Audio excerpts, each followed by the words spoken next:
Hello, everyone. Welcome to this episode of Azure episodes. I know it's quite repetitive, but we apologize for the technical issue. These things come unannounced, and we're sorry for the delay. So I'll go ahead with introducing myself as the host for today's session. So my name is Babatunde Ahmed. I'm the founder of Azure Episodes Africa, and we have a friend and a founder with us today. And I'll pass it over to Emmanuel to introduce himself. Hi everyone, my name is Nehemiah Nkachukwuemmanuel. Today, I am here as a co-founder of Faraday. I'm building to help students improve their learning experience across Nigeria. Yeah, that's amazing. And I've been trying to get Nehemiah on this session for a while, so we had to nail it this I time don't think around. it's right. You make it sound like you have to write copy that's cross images, that lot of things before you got to me. That Yeah, that that that's right. yeah, we would thank God that we had access to your WhatsApp. So, but you're quite a busy person, and I will just admit that when I did reach out to get you on the show, you were like, "Yeah, but that's to be like not now." So I was like, "Okay." And when you just mentioned, I had to just come on, come in to just mention it again. I think at the beginning of this month, and you're like, "Okay, let's do it." And I was like, "Okay, sounds good. This is an opportunity that I would like to grab." So yeah, before we get started, I just want to give a preface. So Faraday Africa is into something called the Microsoft for Startups that enables so many startups all over the world and give them different perks and benefits. But we'll dive deep into that. So Microsoft for Startups is a startup program created by Microsoft itself to enable different startups in different geographic areas to scale up their services and all of that. But yeah, I'll go ahead with the first question we have today. So this live podcast is to introduce prospective entrepreneurs and also founders who want to get into Microsoft for startups and want to learn about how the entire process is like, because Nehemiah and his team they've been there, they've gone into each one of the steps and processes. So our first question for today is, can you share the story behind the inception of Faraday Africa and what inspired you to start this venture? Um, so I think I'm going to start first with the name and then come down to this because they are intertwined. So I I schooled at Namburup University of and I got here. I came here to study electronics and computer engineering, a degree program for 5 years. And I met a couple of other friends along the way. They were now my co-founders, Nelson Ekwere, Kingsley Omuri. And the first person I met, however, was Nelson. Uh, Coming in as a fresh year student, we are just bombarded with tons of courses we are supposed to start taking and supposedly just pass. And so there are people who organize extra hours less students to come on board and then get some businesses. And we have two very popular ones here in Namibia University uh, that provide same thing. The one is called White Faraday, and the other one is called Dark Faraday. And it's come down to their complexion to be very common. So the White Faraday is somebody who is fair complexion. Dark Faraday is somebody who is black or dark complexion. And I think that's why students just give them that. Well, these sensors are packed, usually packed to the brain. They come there, you have like 100 to 100 students, and they are supposed to be breaking down the courses which we are taking in our degree program normally, make it easier for us. And the prices they charge, are we for some people it's unaffordable. For some people you just have no choice because you want to pass the exam already. So we looked at it. I started attending for a couple of weeks and I just couldn't keep up and then dropped my period. And I one day I came to do the math and I was like, if we have 100, 200 students registered and say this person charges $10 per person, for example. 10 times 200, for example, is $2,000 per semester per session. It just didn't make sense to me. And I could see just how much they were struggling. And I didn't think much about that. We were just focused on fasting and right. But then when I came across Nelson and Kingsley eventually, Kingsley informed me that he had an idea. It was really what centered around distance. So they are saying how difficult it was for us, and other things also everybody just really wants to write perfect exams. And so from finishing classes, starting classes by 8 a.m. to 4, and then 4 you go for extra hours classes. And they're coming back from like around 7 to 8 p.m. in the night. And you probably have to read up, you have to take up your assignments, you have other things to do in your life apart from just schooling. And then the next day, cycle resumes. And some people still come to school on Saturday. It puts so much pressure on students that I wonder, like, where did they have the time to do other things? If their brain not stressing around physically by just these hours and hours and hours of playing and then just striving for the exam. And so what we sought out to do when we reached out to me was we want to find a way that would actually help ease this experience for students.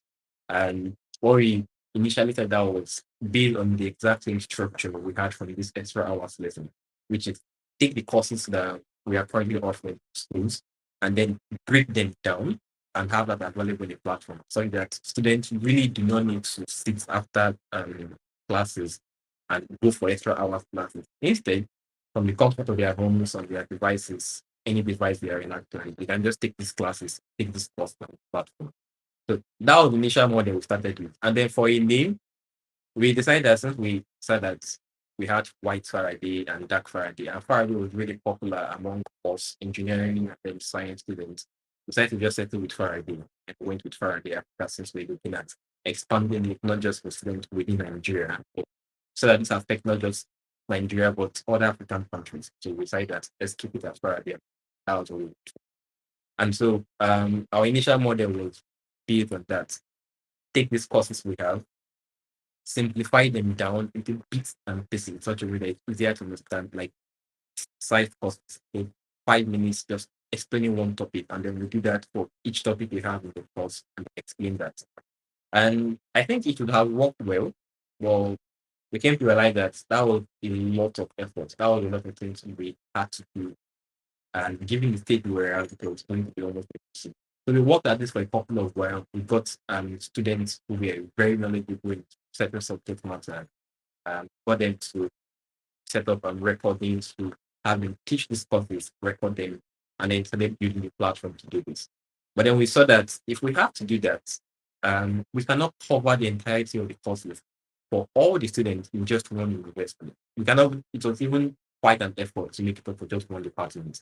Now we had to scale across, say, 6 departments in the Faculty of Engineering, and then to all 14 faculties in the school. So when we saw this, we realized that it was not going to be easy to do this, and so we had to pivot to models that allowed us to allow students also be able to learn and connect each other, and then subsequently in the future we could have them actually do it by themselves. So the classic example of this is TikTok, for example. So TikTok doesn't generate the content at the platform. Instead, we know that we have quite the audience on TikTok. We have 170 million audience members on TikTok. And so you can come there and then create your own content and have this put out in front of this audience. So what we sought to do was let's create a base platform that allows students everywhere actually to connect to each other and then reach out to each other.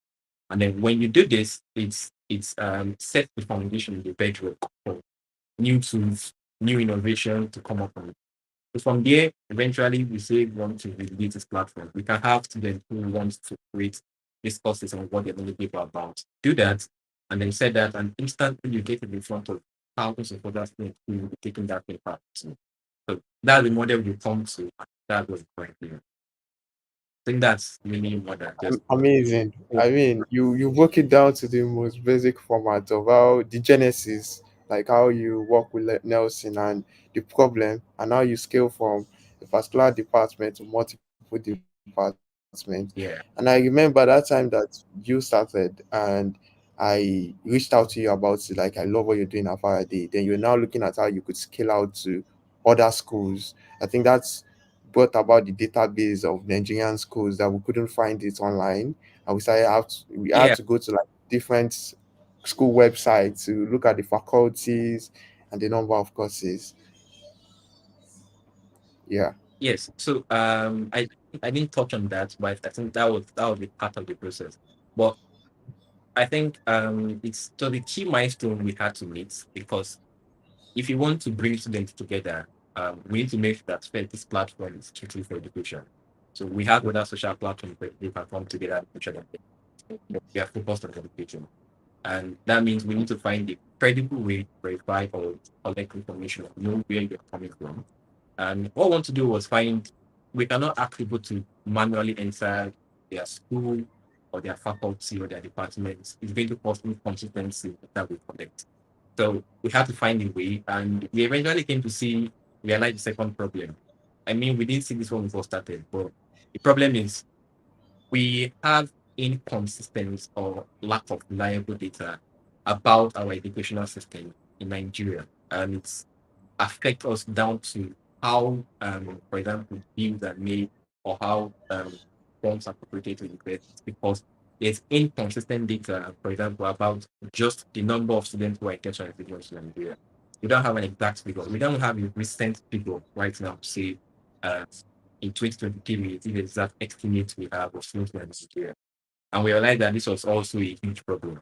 So what we first thought out to do was create a service that allows us to index tertiary institutions we have in Nigeria. So in that way, we are able to know where exactly we are coming from and keep up to date with current happenings. I don't know really how to put it to perspective, but think of it as a very big database that keeps information about tertiary education institutions we have in Nigeria, from universities to colleges to polytechnics, as well as not just the name of the institution, but other details, when the school was founded, who the current vice chancellor, the number of programs, degree programs they offer, what kind of faculties are there, departments in these faculties, the kind of degree they award, all of this information collected in one place for every tertiary institution. It was a big work, and actually still it's not something that we can. It's because we have new education coming up every time. We have new degrees introduced. It's something we always have to keep up to date. But we had set out to create that first before we actually came to the platform. So right now, if you want to access Faraday, to use Faraday, it's easy to do that. You just go on there, you find the institution, you find the faculty, you find the department, select the level, and then you go ahead. And then once you do that, we can now tell where exactly you're coming from and some of the information about the tertiary institution if possible. So that was one milestone actually we had to talk once we had finally got our model to get to where we are now. Amazing. Yeah, that's very cool. And so my next question is, I know you mentioned like the school database as an information, because we don't have like such database like that in Nigeria that has like multiple schools that someone could look up to. It's We don't have a centralized database for that. So, and that's one of the key milestones and key project that you guys had to work on. And I would like to know, what were some of the key other milestones or achievement that you are particularly proud of since starting Faraday? Um, so I think I'm going to talk about this for myself and then Faraday as a whole. Mm-hmm. So first, I mentioned that the first milestone we had, or the first achievement we had, I think the first achievement was actually Person Faraday, because it was exciting to us. Like when we actually got started, we found it to be there's something really exciting, something that we're really happy about or really passionate about. So that was the first milestone. And then I think the second one that was important was actually coming down to develop a scalable business model. So of course we want to be able to help education, but we also need this to scale. We cannot just localize to just one university in Nigeria, for example. We have to grow this across other universities in such a way that everybody benefits from it. And so that point, when we had to come to that point, was when we realized that the model of having to create these process ourselves and put them out there was not scalable. Was not at this point was not actually at that point was not scalable. And so when we pivoted to a different model, I think that was another big milestone. And then the third one is what I just talked about. We call that universe, and we made it open source actually. So anyone actually can contribute to the development of it. So we created it in the first place because it was not existing. And we wanted it to be open for anybody and everyone actually to. So it's currently open source. It's called Universe, and it's at universe.Africa. And then from there, um, we got to building the Faraday platform itself. And as a software engineer, personally, I would say Faraday was one thing that really helped me grow in my career. So at the point we got started, we were just a bunch of teenagers, if you call it that way, we really want to do something, really want to make an impact. And we really did not have much software engineering experience or programming experience or any industry experience in the first place. We just knew we want to get something done. And it made us have to go through different levels of getting the experience. So I think a normal startup, for example, who starts right now, they probably hire very good software engineers, get on board, and in a couple of months, you're able to launch. Well, that was not the same thing for us because we have to go through the whole phase of improving ourselves technically, business wise, and within, and all of this really, really contributed to it. So, personally, software engineer, much of the experience I've gained in my career up until now has to come came from actually building Faraday. So, from making very good researches to being able to manage people, to lead, all of that basically added together is what got us to where we are. And then I think when it comes to the next milestone, getting to Microsoft startups was a very big one. We're already worried that, in fact, we're already having issues with costing. We really did not have money. We're a bunch of college students. And where were you going to get the funds to begin to host these services? So we're running into debt. We had an issue one time where we ran out of free services and incurred expenses. And it was a lot actually for us to be able to clear those expenses.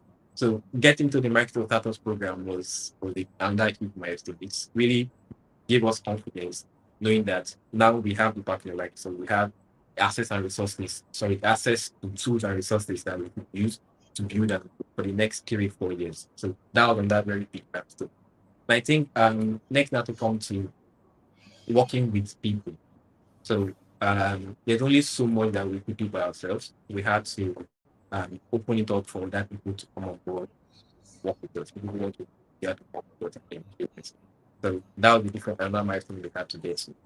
But I think personally, I don't want to go into one details of this, but as a software engineer, there were a couple of eureka moments basically with what we do. I remember that in building the authentication system, I had issues with OTP, verifying user email address. And it took me, I don't know, 2 weeks or so to finally figure it out. And when I did, it felt like I had just, I don't know, I just won the lottery, something like that. But it was very, very big. Um, and so all of that growth from there to, I think the most important milestone is when we launched out beta for people to begin testing out the platform. Is that, yeah, these were series of progress that moved on to milestones, achievements, and like what was the real we are. Amazing. I like the fact that when people start startups, it's more about they giving it a lot of time as against how much it's giving you. But as you know, finding experience in this part of our world is quite tedious. And I like the way you explained how Faraday, you didn't just see it as a way that it's taking too much of your time. You're seeing it as a way of growing your experience as well with software development and you actually impacting people alongside with it. So my next question is, I know there are the positive and there are also the negative. I mean, that's why startup is called a startup. You can't have everything on the platter of gold. I know you explained debt and also like cost implication of starting Faraday. Can you discuss any further obstacles you encountered along the way and how you overcame them? All right. Uh, so we how do I need to perspective? So usually we knew that in starting this out, I think what we said is that we didn't actually see it as something that was going to really get to this point. Because a project, something we want to work on, something we want to leave behind, and make it easier for students to come after us basically to go through this same process we just went through. And so, but eventually we came to see that we really could not just continue to do this by just the passion we had or just the energy we want to put into the project. We had challenge to deal with. We were still schooling in the first place. And then when it came to having to pay people on board, also that we cannot just have people come on board. We had to support them in one way. And I think the very first thing that actually came into mind was cost, basically, or finance in running. So to really overcome that, we said that right now, we know that Faraday cannot make any revenue enough for us. We're not looking to reach out to make external sponsors or investment yet, and we really just want to get this thing done, see that it works, and then we go on from there. And so what we did was, what, let's take up other jobs, for example. So I am a software engineer. I have skills that we apply to really other places. And so individually, basically, we had to work on ourselves, improve on ourselves, and then be able to take up full-time jobs or part-time jobs that we could use to support ourselves while we're in school and then contribute to the project. So that was really one obstacle or something that actually we had to like overcome or like we had to do. So we money had to come from somewhere. We had to be all basically who was bringing that to the project. And so taking up job extra to do that and get the project was one way.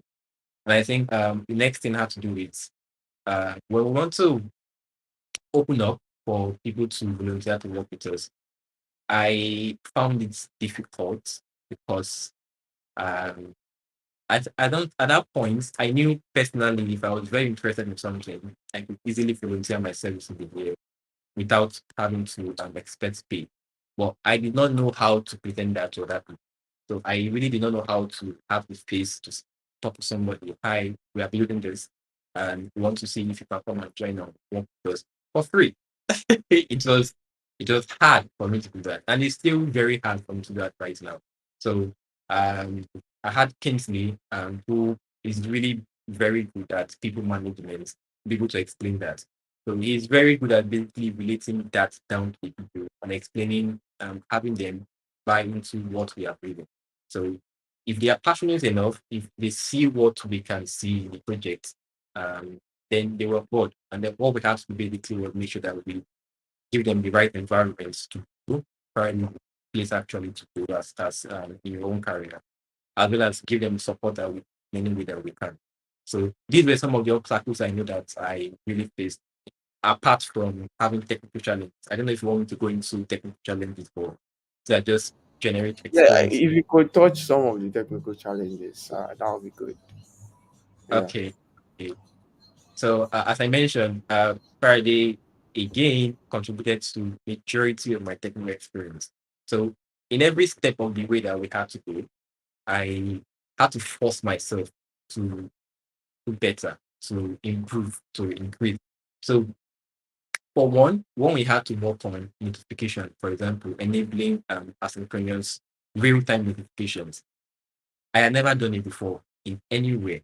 And I had to go online. I had to research. I had to make research. It took us a couple of while to go it out. Well, that was one major challenge that we had to go through.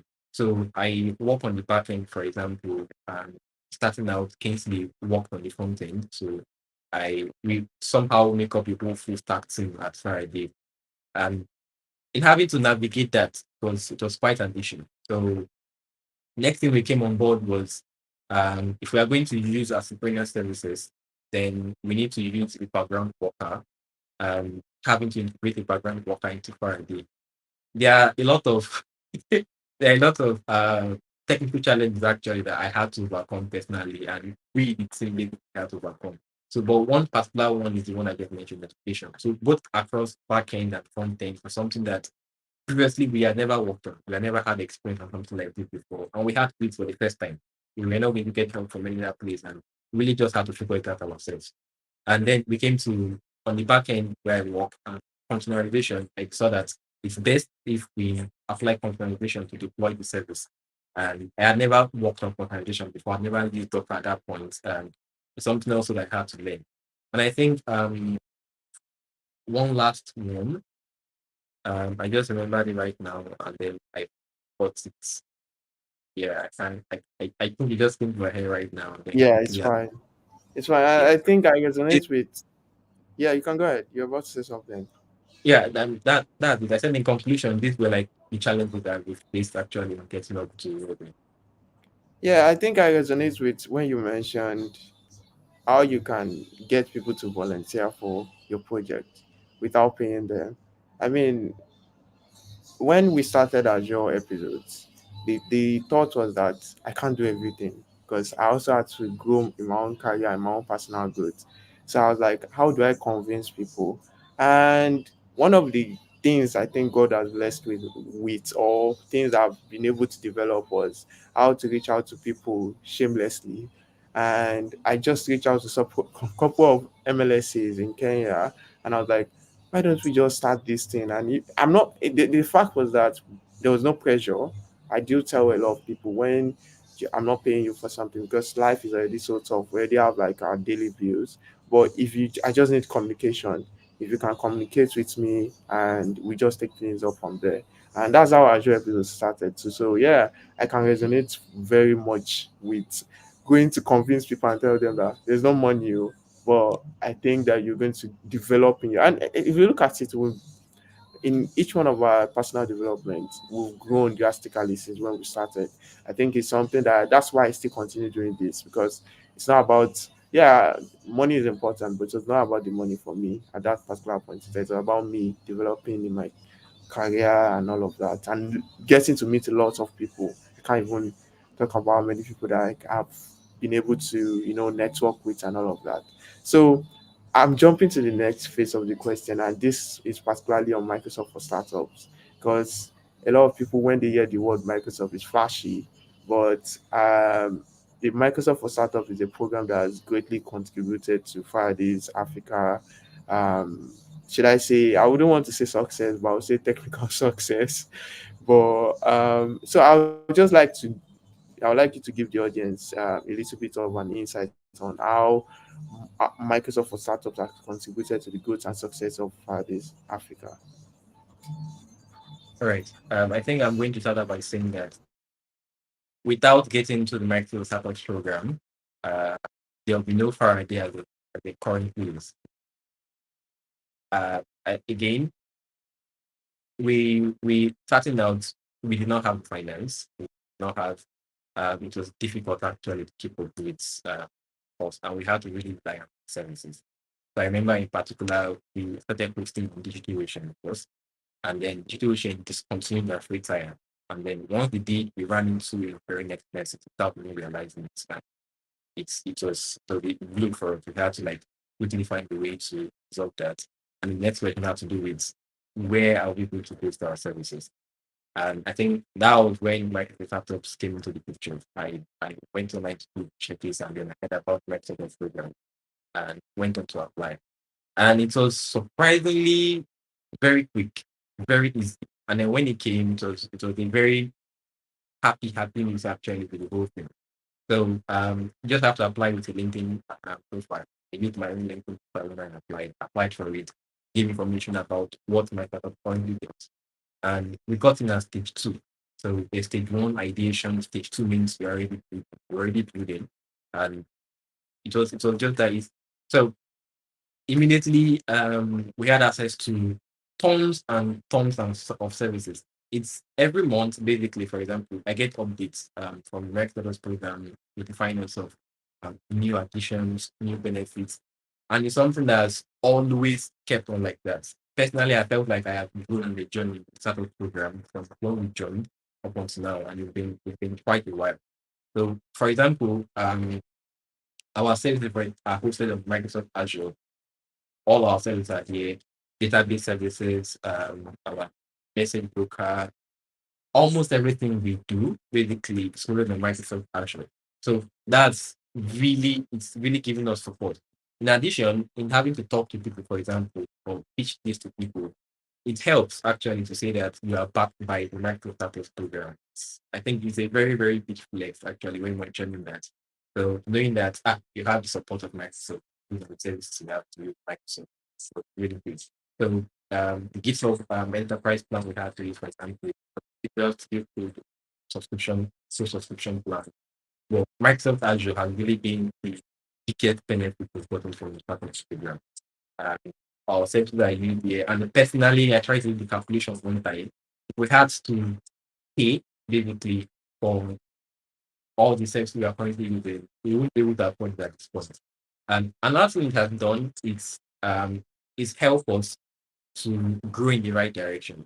So it's easy if, for example, say you are giving $10 million to found your own startup, and there's really no pressure on you to quickly get to find the scalable business model and then grow from there, and we need to work actually towards customer acquisition and then generating revenue. It's easy to just go around one couple of years to 2 years, 4 years before you are able to find that. But knowing that we have like a limited time in the program, and at the program we have each stage that we have to go from stage one to stage two, really allows you to set your goals in ways and do appropriately. So, for example, we know that we are not going to have access to the program forever, and so we need to be able to um, quickly come up with a scalable business model, expand and begin to see ways that either we are going to start fundraising or actually begin to generate revenue so that you can then become sufficient to continue to use the services on your own. So it enables you actually to fast track your growth in the very right direction. And that's really, really been beneficial to us personally. Oh, sorry, I was going to say, yeah, amazing. Microsoft for Startups is it's a fantastic program that has a lot of perks and benefits. If you're looking to check out Microsoft Startups, I'm displaying it on the screen, so you can check out the link. It's amazing, and you can also reach out to myself or Emmanuel if you have any questions. I'll be sharing Emmanuel's LinkedIn and Twitter uh, username so that you can reach out to him as well. So my next question is in the field of artificial intelligence, because AI is a new buzzword. AI is the new, should I say, the new thing in town, or the new hype in town. It's no longer a hype, I would say. It's like a necessity right now. So how has AI played a role in shaping Faraday's Africa's product or services? And what benefits have you seen from integrating AI into your solutions? And I do know that Microsoft for Startups have like different AI offerings. So I would like you to also dive into if you've utilized any of Microsoft's AI services on Azure as well. All right. Thank you very much. So uh, we pretty much came to realize that it was necessary for us to make use of AI Faraday quickly at last place. So specifically, we knew that we were building solutions for students. And if you look at the current offering we have at Faraday, it enables you to ask a question and then get answers to other students. So we looked at what ways can we employ AI to further improve the experience we have for students on Faraday. And the immediate one actually was being able to, we know that, I mean, we're in the world of generative AI at this point, and it's very easy actually to quickly get to an LLM model, with ask a question or ask a prompt and then get answers. And so that was one immediate way we could employ it. So currently, given the size of Faraday, we know that the more users we have, the more students will use Faraday, the easier it is for you to ask a question and get answers from other students. But then we noticed that because we are not really like growing so much, we really don't have like had that very big user base. When people ask the question, it takes a while before other people actually, other students could find these questions or come on board or find somebody who could actually answer that question, then provide an answer. And so one immediate way we could actually leverage on AI was when you ask a question, we take that question to context and we build a bot with access to OpenAI GPT models that takes your question and provides an immediate answer as soon as you ask the question. So you really do not have to like wait for a couple of while or check back all the time to get answers from students. you could get immediate feedback at that point. But then, of course, we know that this is not always valid, and they get wrong answers from AI. So, of course, that's why we know that the platform allows to get insight from the students. So, being able to hear different perspectives from Nell, which is what we call our AI bot on Faraday, to be able to hear answers from other students who are also on the platform, uh, give you a very wide native answer for you to draw conclusions from. So you hear from this person, you hear from this person, and then you pick which one best answers the question, and then you go ahead with that.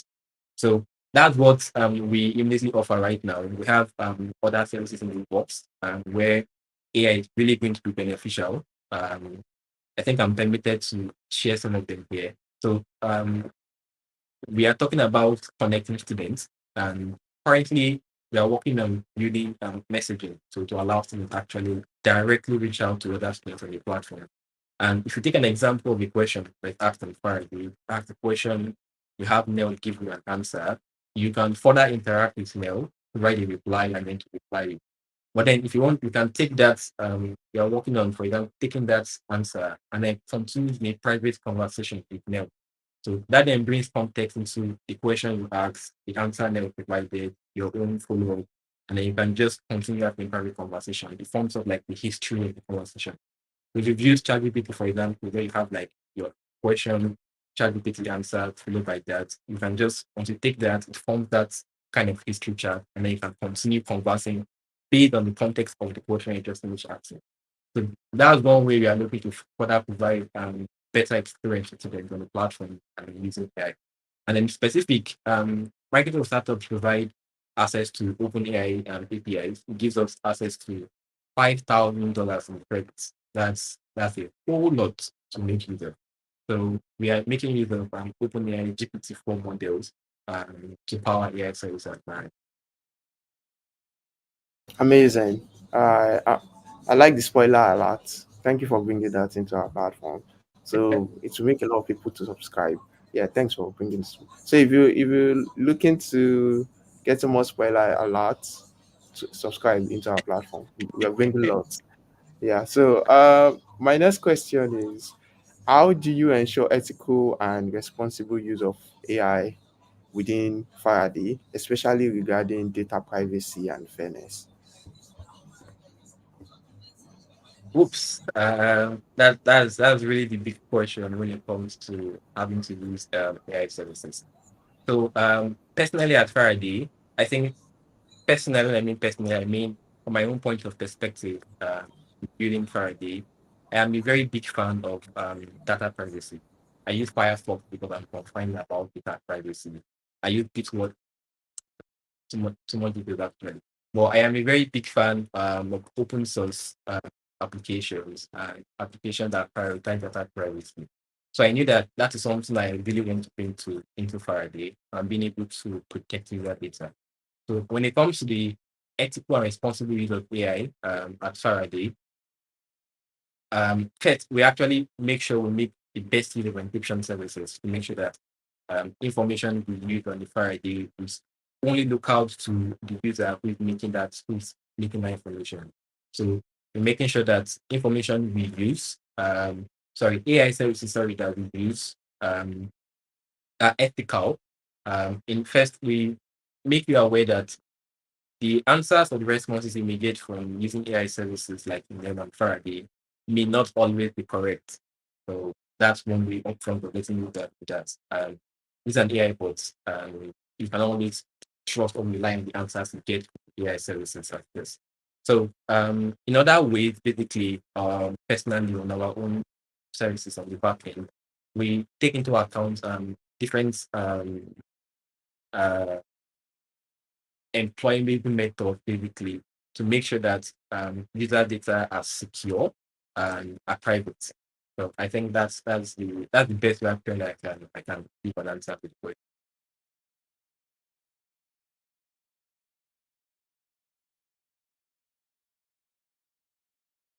Can you hear me?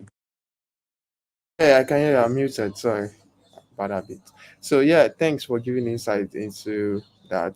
So I think ethical, responsible use of AI is something that a lot of startups need to look into, because you need to make sure that people, because a lot of education needs to be done on that side, and I'm glad that you're putting it out there that answers getting gotten from your bots is not always correct. These are things that even ChatGPT himself will say that. For example, you go on ChatGPT and ask like medical conditions, they will tell you that, oh, I'm not a doctor, you should go see a doctor. But these are things, the pointers you can look into. So yeah, I think that's quite important.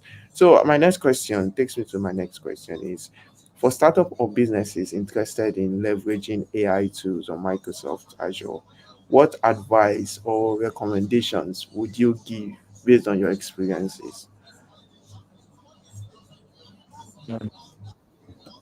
So I think first is employing the use of RAG, um, which is having to provide your own data in addition to context coming from the user inputs, for example, and then in addition to, I don't know, GPT or whatever model they're using, its own suite of answers coming up. So we experience this where I mean, Nail is used on Faraday Africa, right? We had a couple of cases where we asked for a prompt and we get answers that are out of context from Faraday. So what we have to do basically is employ it ourselves, so give context about Faraday itself. I mean, the domain limits answers that come naturally to your own domain, to your own services. So that's where we do come with RAG, providing your own input or your own data about what you do in addition to user input. Something else you could do actually is have to streamline or make sure that user inputs coming in are not harmful responses or not harmful questions. For example, so you give an example of where you ask the question and you have element, for example, give an answer that, hey, I cannot use upfronts, or I'm just an AI model, for example. You need to actually go see a doctor or do this. But also, we've seen examples of users having to ask questions like, um, I mean, harmful questions. For example, maybe talking about drugs, or talking about weapons, or talking about harming somebody, and saying that, for example, on ChatGPT, we know that if you ask such a question, you don't get an answer. So in your own application, your own use of that, if you are going to have user input using your application, you have to make sure you employ services that filter out that kind of content. So you make sure that the prompts you give to your AI model, for example, coming from your user perspective, are clean, are trained. So first actually has to do with, for example, trimming user data or filtering user data, reviewing what kind of information we have platform and what kind of information reaches your AI model. And then next we have to look at, as I mentioned, using RAG implementation to make sure that data you use is limited within your scope or within your own domain for your own services. I think these are some of the ways actually, these are some recommendations so you could use. And then I think generally that's all. When it comes to leveraging AI too, I think it really comes down to what the business is looking to implement. So I cannot really give advice on how they could leverage those tools. So look at your own context, look at what you're doing, and find the best way you can responsibly and ethically implement AI tools in your service. Amazing. Yeah, thanks for giving a breakdown of examples that startups can use. And so my next, we're almost at the end of the podcast. Well, I have a surprise for you at the end. So, what advice would you give to aspiring entrepreneurs looking to launch or grow their startups, especially in the tech sector? I think the very first one is, do not underestimate the complexity of building or being an entrepreneur. It's it's easy to just look at it as, hey, this is something I can just put it in together, or hey, I have this idea, let's just get to actually building it. So I think just don't understand the complexity. So first out is to make very good research into whatever sector you're actually looking to get started in. I think next thing is, before you actually get to I don't know, publicly put yourself out there, I think I would recommend that you've done your homework, which is on the idea, for example, you are building, making sure that this is if we're talking about entrepreneurs, we're not talking about non for profit, for example. So as an entrepreneur, you are looking to build, you are looking to be profitable in what you are doing. So talking about that in context, um, find the scalable business model as fast as you can. I think that's the easiest way. Don't waste time actually. You have an idea to solve a problem, fantastic. But then how can you also be profitable in solving this problem? Because as I mentioned, when we got started, we had a passion. We were really serious about achieving and doing this thing. But at the point we're getting to see that we really cannot just we said that we do it and then go broke or I don't know, but you have to find a way that you can generate revenue or find a business model actually that then you can then use to make sure that you are profitable in the long run. So maybe not profitable now, but definitely profitable in the long run. So don't estimate the complexity, do your homework and properly make good research into the field you're going to try to go to. Um, the opportunity that waits, the market size, how your solution, for example, uniquely differs from other solutions or complements other solutions also to make sure that you are providing quality to your users. And then don't waste time actually in having to find a scalable business model that will work in the long run to be able to make it profitable. Because that's really what we learn. Yeah, thanks for giving insight. In a nutshell, getting into a startup or starting a startup is not a child's play. You should be it should be reality checked that you have to it's going to come with sweat and blood. So Yeah. my last question in today's live podcast is, what are your plans and vision for the future of Faraday African, and what can we expect to see from Faraday Africa in the coming years and let's say months? Because years sounds much more futuristic. All right. Um, there's a lot. There's a lot in store. But I There's a think lot. There's a lot you guys are packaging right now. there's a lot. I mean, we've personally done a lot. But then going forward, there's also a lot that happens. So my vision for Faraday is the one go-to platform that you come to school with and then helps you succeed as you leave school. So it's somewhere that you come, you find inspiration, you're inspired to succeed, and then you succeed with Friday. So, for example, as the fresh students coming to school, you get to school campus, and the very first thing I actually hear of is you need to actually get to this Friday. It's something that will help you actually really help you go through like student journey with ease and then finish with success. That's the ultimate goal. So is that one platform that's tertiary education for in Nigeria um, really have to use to help them complement in their educational journey and succeed. And then talking about what is to store, what is to come in the coming months. So we are I mentioned for example that we're working on bubble. Next action we're looking at is being able to really spread across educational institutions we have in it. So right now, given the like current user base we have, we are looking at implementing way that makes it easy for you to actually find and then reach out to other students within Faraday. So further implementing a very robust search experience for people to use. Next we want to see is I mentioned that we use Universe for them the power to understand where users are coming from when you sign up for a day. And really, it has been a lot of work to make sure that Universe is up to date. And then sometimes we get the experience where students don't find their educational background on Universe. So we're looking at enhancing the experience for students so that students coming from any background in Nigeria are able to sign up and use Friday irrespective of where they're coming from. So those are some of the things we are looking at. And then coming to the app experience itself, in the coming months, we are looking at improving the use and feel of what it feels like to actually be able to ask a question and then better respond to answers. Also, we are working on how having to prove how mail works to make sure that we are really compliant, to make sure that it is ethical, safe, and then responsible to use. I think that's what we have coming for next week of minutes. But then, yes, ultimately, what Faraday Africa is about is really about building the tools and services that students need to sustain. So, Universe is one of them. Universe provides value to not just Faraday, but to other third party providers who would want to use something like that to power whatever it is they are building. Well, we have Faraday events, for example, that focuses on really a simple, very, very simplified platform that allows education event or event focused on tertiary institution for education list their events here and have people register for those events.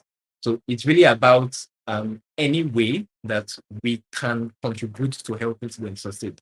So be it organizing events.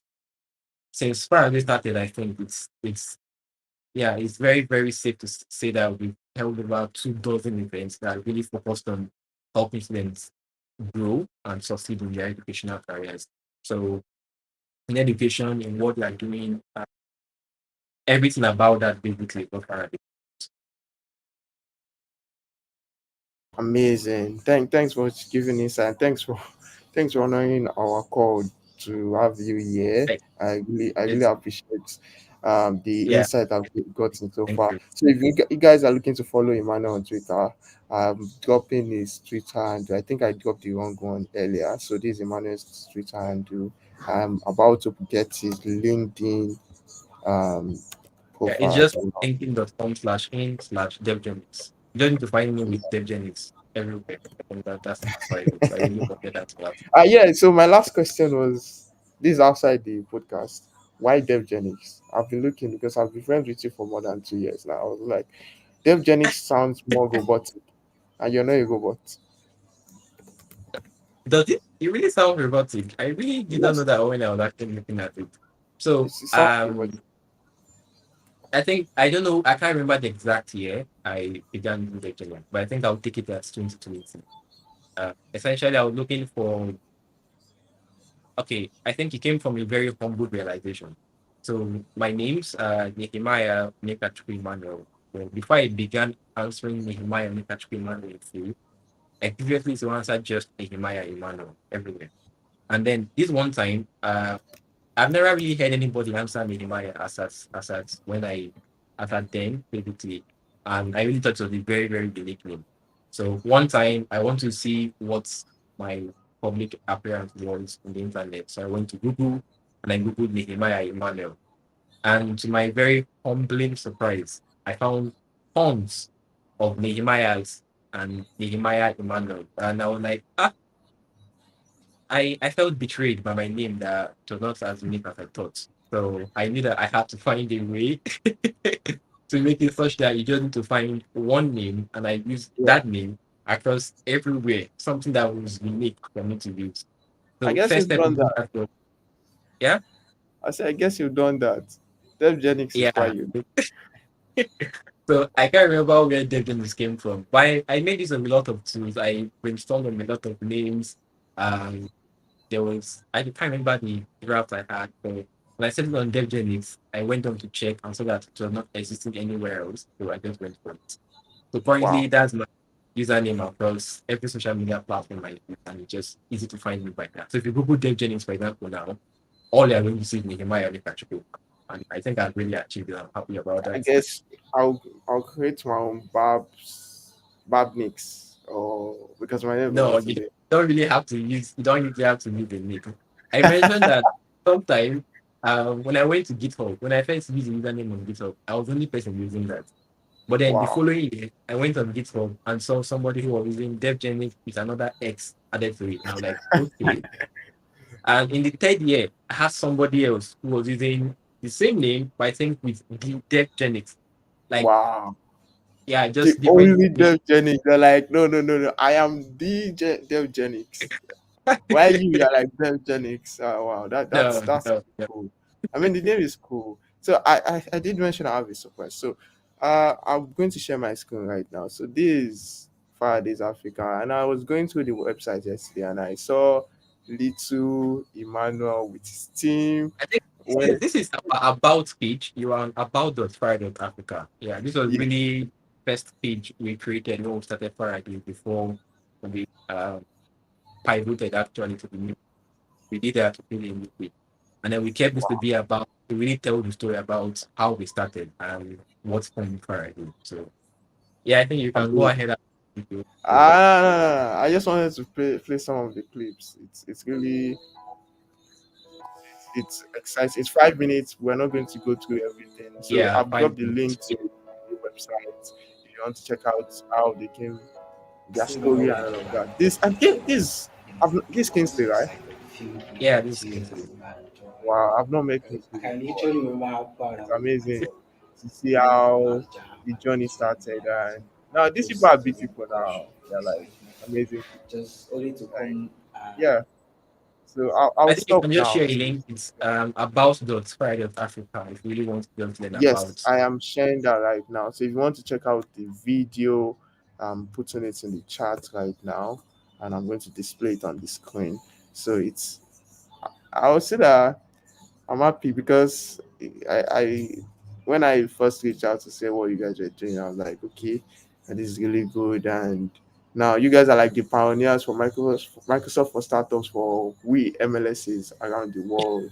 So like I'm gonna say this, like when MLSs were going into like into their various venture, Emmanuel and his team were like the flag bearers for Microsoft for startups, and it's really amazing to Okay. see how they've scaled from level one, level two, level three, level four. Now they're like the gurus of the program, and it's I'm waiting for you guys. I'm always like super glued to your socials and all of that, and Oh, are you yeah, thanks. serious? Yes, uh, Thank you. Thank I, you very much. I follow from time to time on the features and all of that. And again, I'm subscribed to the newsletter as well. So so in the future when I have my money and I want to invest, I want to be an angel investor, I'll just say, okay, Emmanuel and his team, You're always welcome. yeah. So yeah, it's amazing, and yeah, thanks for honoring Thank you. our invitation to the podcast, and it was a very good podcast. Thank you so much, Emmanuel. I am more than grateful myself. It's a privilege and opportunity. Thank you very Yeah. much. Man.